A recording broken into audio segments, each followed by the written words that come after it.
them, as you said. I try to warn the people in the Netherlands and maybe even abroad in Western societies about the actual danger that Islam brings to our society and to our freedom. Do you believe that a moderate or democratic Islam can exist? No, I don't believe in it. I think there is no European Islam, there is no moderate Islam. Islam is, as I see it, a fascist ideology full of hatred, submission, and anything else that we should fight against. However, I make a distinction between the ideology, I believe Islam is more an ideology than a religion, and the people. There are, of course, people, Muslims, I have nothing against Muslims, who are not terrorists, who are, the majority of the Muslims in my country are law-abiding people, are not terrorists at all. I've heard you call Islamic culture retarded. It is a culture of backwardness, of retardedness, of barbarism. You've been called a racist. Do you believe in the superiority of whites? No, of course not. I'm not a racist. I'm not even in contact with countries like, parties like the British National Party who believe in black and white. I'm a Democrat, full stop. In your speech to the Parliament a few days ago, you referred to Muslim colonists. What did you mean? Well, people that are coming to the Netherlands to stir up problems, or who are in the Netherlands, sometimes they are even born in the Netherlands, the younger generation, and their parents or their grandparents were born here. They are not here to integrate, but to dominate. And they don't give damn, excuse my words, for all the criticism and all the culture that we have in the Netherlands today. That's why I call them colonists. There are people living here from Morocco for 30 years who don't speak one word of Dutch. So you see Islam growing, you see a government that you believe doesn't care enough. Where is the Netherlands headed on this issue? The biggest problem we face today is that the dominant political culture is one of cultural relativism. Most of the political elite and political parties really do believe in cultural relativism, really do believe that all cultures are equal. Whereas I believe they are not equal. I believe the Christian and the Judaism culture is far better, and I'm not ashamed to say it.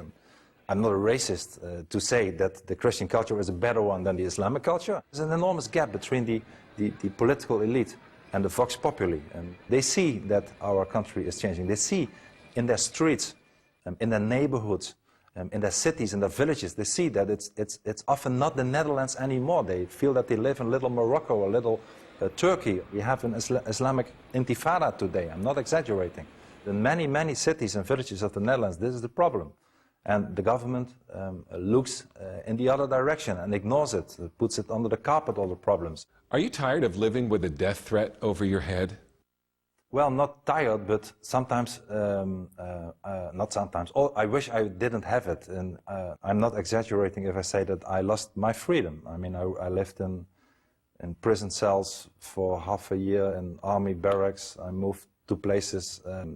My life changed a lot, and I can manage because people don't have to have sympathy with me, because I feel I have a mission. My mission is very strong, and I really believe in it. And I know that if we really don't get a sense of urgency and act and defend our culture, defend our freedom, that it's too late. I'm a very bold voice. I wish there were more who were speaking out and telling the truth. He's telling the truth. Interestingly enough, he's upholding the Judeo-Christian form of government and civilization, but he himself says he's a professing atheist. So it's however it is, but he says what's happening in his country is being swept under the rug by the leaders, and I think it's here the cultural elite don't want to hear somebody tell the truth. Well, we keep seeing government after government after government look the other way, and the term he used, that they are not here to integrate, they're here to dominate, is what you see happening in country after country. There's no question that Islam intends world domination.